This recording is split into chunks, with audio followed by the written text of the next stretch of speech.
What do you think about guys that are now doing this? I guess it takes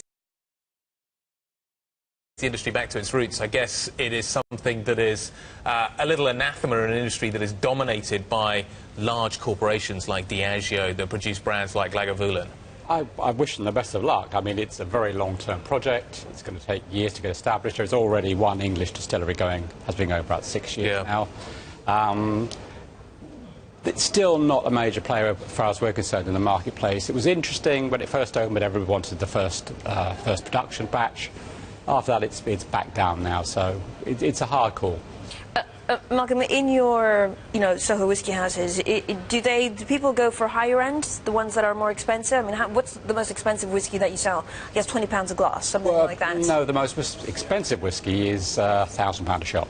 Wow, £1,000 a shot. All right, how many people ask for that? Very, very few.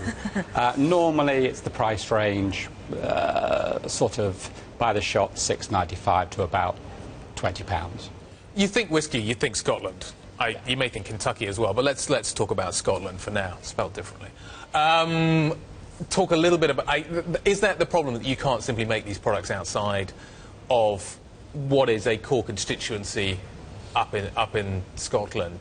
You can make gin in London. That's a great brand name. That works fantastically. Well, the Japanese have succeeded. I mean, we recently sold a Japanese whiskey for £11,500, which would have been unheard of not long ago, and our sales of Japanese whiskey are going up year on year all the time. It's a supply problem now. We can't actually get enough to supply our customers.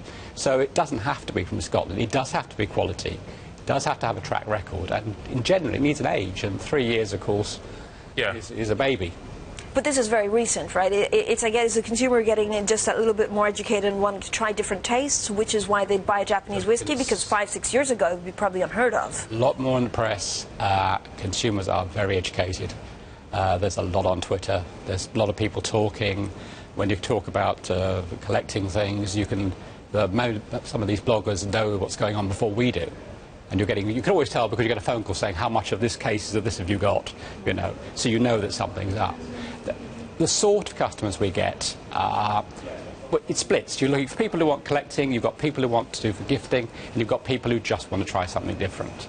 So they move away from the standard whiskies that they've had, maybe the normal Talisker, and they might want some advice on trading up to a Talisker 18 or what has a similar flavour profile.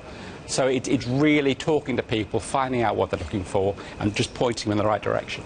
What are people drinking at the moment? What flavours are they looking for? Is it a sort of a big, robust one, like a Lagavulin? Is it something slightly softer, like a Talisker or something like that? What are people going for? When people come to us, they're looking for something unique usually. Quite often it's single cask, rather than a batch cask, which with a Talisker 10-year-old would be.